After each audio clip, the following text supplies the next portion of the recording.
Well, hey there, children over 30. How you been? So there have been a few brands pop up and market these like supposedly high spec, really precise bearing spacers. Logic being that, as skaters, we know that, wheels and frames aren't always the tightest fit. Sometimes you get a little bit of wiggle, and their claim is by releasing these high-tech spacers, you're going to eliminate all these problems because, all their spacers are exactly the same size. And the discrepancy in bearing spacer size has been what's been holding us back this entire time.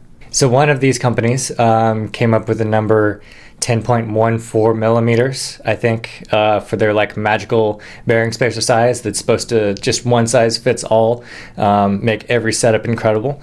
So being an older rollerblader, I had, 6,000 or 7,000 bearing spacers.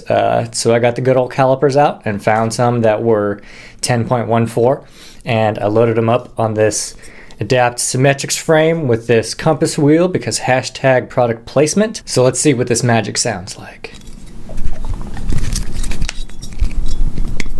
What in tarnation's going on here? So I did my best to get close to the mic with this, but I think you guys could hear that there's clearly like some wiggle happening. So what's the cause of this? Is it because the frames, are made to imperfect specs? Is it the bearings are made to imperfect specs? Is it the wheels are made to imperfect specs? So the short answer to this would be yes, but the complicated part is so is everything else. It's all imperfect. See, when things are machined out or made from molds or extrusions or whatever, we have this thing called tolerance. So essentially things can be made to spec, but there's always a little bit of wiggle room, so things aren't always going to come out perfectly. And we have certain measurements of tolerance that we either deem acceptable or unacceptable. So based on that, let's check out some frames. I got the calipers right here. I got these Adapt frames.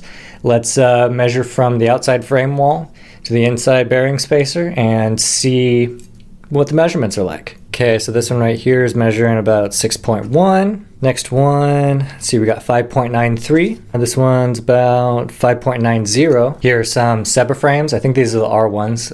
They came stock on my 2015 FR1s, if that helps you out. So this one in the front is 5.39. Going back, we got 5.48, 5.50, and 5.56. 5.56. Okay, let's check out some Flying Eagle ones. And these are a little bit tricky because the frame walls on the outer side are not as thin as they are on these like inner two. So let's just measure the inner two and we'll measure on both sides. 5.16. This one is 5.2. Other side, we got 4.92 and 4.91.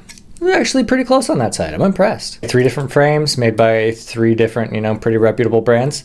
Let's check out some bearings. These are, I don't even know who made these bearings. I know they're 3 different types, but I just kind of grabbed some. So these are some no-name ABEX 7s, I think. Let's see, so this inner ring, can't even get a measurement on the inner ring because the outer ring is bigger. This one looks like 6.95. Going on to the next type of bearing, we got 6.97, and the other one of that type is also too big. I can't get a reading on the inside. Coming over to these blue, the ILQ9s, I think. Let's see, we got 6.99, and this one right here, 6.96. So with calipers, unfortunately, it's a bit difficult to do this sort of same measuring kind of regimen on wheels, but you kind of get the idea. So no frame is going to be exactly to spec. No bearing is going to be exactly to spec. We can kind of assume that wheels are going to follow. How could one size spacer ever work perfectly using any combination of frames and wheels and bearings? Does this mean that 10.14 is just the wrong size? No, and let me prove it to you. Oh man, these Adapt bolts are hard to take out. I love them, but dang. So here we have the exact same compass wheel because hashtag product placement in the second forward position of this Flying Eagle Ego frame. And we got no wiggle. So what does this mean? This means, of course, if you want a perfect fit, you're going to have to be pragmatic about your approach. So everything varies by a little bit. You're going to have to find things that vary in the way that you want them in order to offset the variance of the other things. So there's a few ways to do this. You can buy a ton of frames until you find ones that work with your bearings, wheels, and spacers. Not very economical. Buy a whole bunch of wheels that work with your frames and bearings and spacers. It's not very economical. You can buy a ton of bearings that work with your spacers and wheels and frames. Slightly more economical, but we're still talking about a lot of money. You're just going to buy a ton of bearings to try to find the ones that fit, perfectly. And anyway, it's not viable. So the only thing that you can really do is get a bunch of bearing spacers and sort them by size and kind of be pragmatic about it.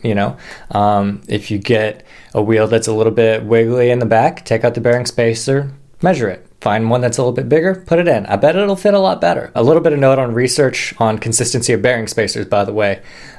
Seba was really consistent, I think within like 4/100ths of a millimeter across all the ones that I had. The Eulogy ones were right behind. The ones that I had with the biggest variance, which is what you want in this, right? Because you don't know if you're going to need a 10.3 or a 10.1 or a 10.25 or a 10.0. Flying Eagle. Surprise, surprise. Varied from about 10.0 to 10.3 in the set that I had. So if you're looking for a good set of inconsistently sized bearing spacers, Flying Eagle is going to be the way to go. In summary, are these nice bearing spacers worth the money? No, absolutely not. Is it worth it on their end to produce these spacers, knowing that frames are going to be inconsistently sized, bearings are going to be inconsistently sized, and wheels are going to be inconsistently sized? No. Does this mean, however, that you can never get the perfect fit? It doesn't. All it means is that you need a few bearing spacers, a set of calipers, and a little bit of patience. These things put together, kind of going through and experimenting and, doing your best, will ensure that you get the perfect fit between your wheels and your bearings and your spacers and your frames. And, get every drop of power transfer out of your setup that you possibly can. So that's it. Thanks for watching. Hope I saved you a little bit of money. Take it easy.